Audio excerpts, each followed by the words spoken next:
Just then I'm trying to, because the thing turned like this, it's not straight one. So I'm trying to. Then I Oh, came here on Friday. if it was a straight, would have been out a long time ago. It might come out. It might close. It might be closed. It's not closing. That's why I want to put another one now. Okay. Yeah, it might be You closed. can you can check it for me. Oh, it's It closed. look like it's closed. Look like it might be closed. Yeah, it look like it might be closed. Oh yeah. Yeah, it look like it might be closed. Yeah, mine's closed real fast. If you heal fast, it usually is closed fast. But he's been looking, see. Well, that's me. If it close, that's why I didn't use anything there again He, because anytime it fall out, you can you could have put a straight it's straight here. the check. Not I check it for that's me. what he's finna see. He's finna see. Or earrings kind of wide, but you could have came in and got if you would have had time, you could have got a straight one, and that would have been temporary. Now, what we recommend is we do screw back when you get your nose piercing. A lot of people don't want to do it because they want to look cute, but it's getting through the 3 to 4 months of healing. Now, the thing about bone, when I say straight, it's a bone shape. It's just straight with a little knob at the bottom. Those you just pop in, you're supposed to be able to feel a little knot at the bottom. A lot of times we would invest in a lot of those different styles, and I would see so many people come back, and so we start investing mostly in screw back and L shapes and hoops because yeah, we could be insensitive and let the clients keep coming back and buying. But what we wanted is to have a nose ring that we know is going to secure for people that has a problem with touching their face all the time. And they don't think about it, or they snag their clothes, they don't think about it. They wash their face hard and don't think about it, or they snag up against someone. Those are the issues that runs into nose piercing, basic nose piercings.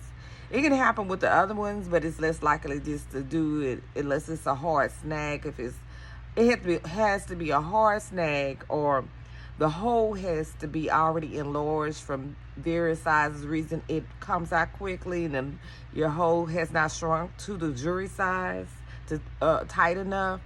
That's the only reason the L shape in a screw back will come out.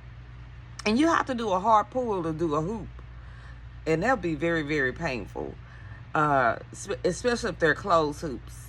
But if they're half-shaped hoops, they could spin around and come out as well. So you have to kind of sometimes make sure that it's twisted back in the right place. But I just love her personality.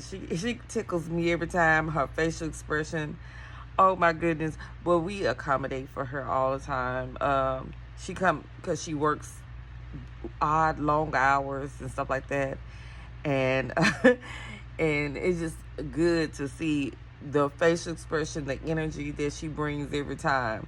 But with bones, we have very low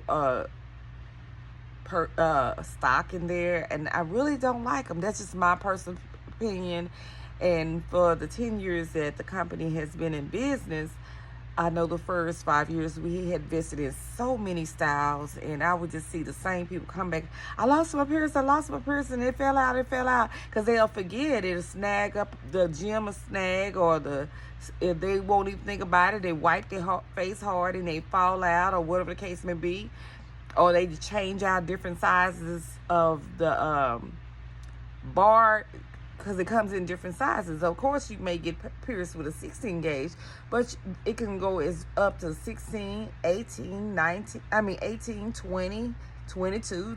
You can find gauges in different ranges. And of course, the smaller you are, is the higher number, and the larger they are, is the wider they are. And then what we find is people put other sizes in their nose, and then they want to drop back down to 16 gauge, and it takes a while for your nose to shrink back in its size. And so what they'll do is pop a smaller size in, and it'll fall out.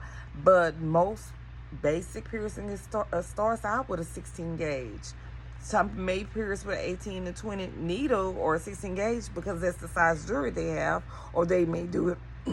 They may use a guide, or they may use the needle and insert it. But most professionals that know how to do a screw back, they're going to recommend the screw back for healing purposes. But it's the afterwards that customers deal with, is dealing with the understanding what they have, the size they have in their nose, and being careful what type of metal they use, and being careful what width of the metal. So when I say gauges, it's the width of the bar, and they can be very, very small, very, very small.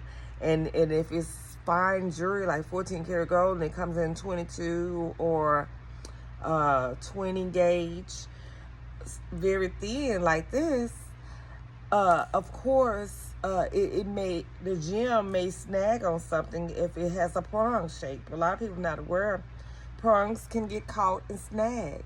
But if it's a bezel, smooth round, it's less likely to get snagged unless you just scratch in your face or you rub hard. To snag a screw out, only way to screw out is your hole is too big, or you snagged it real hard and didn't realize it. Because some people sleep bad in their sleep. Now, the straight ones, they do come out real fast. They do come out real fast. You know, if you wash your face hard, they're easy to... Not thinking about it. Hot. I'm serious, man. It's very hot. Yeah. So I just need to pull water. Then it happens.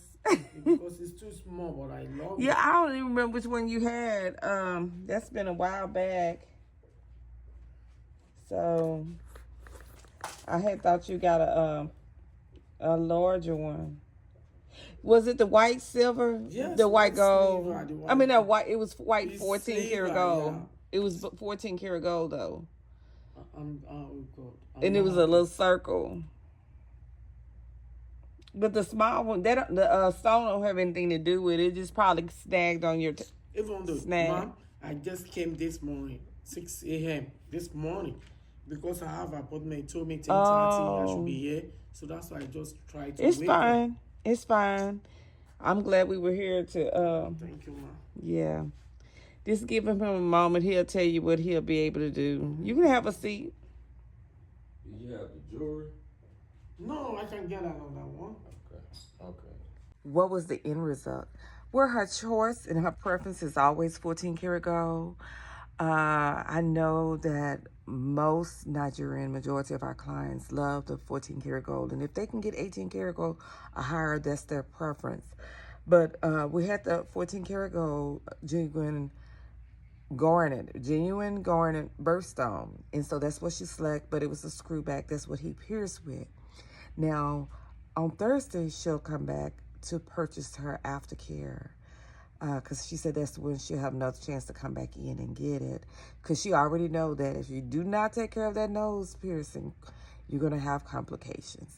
So that was the end result of our visit of Mother Nigerian.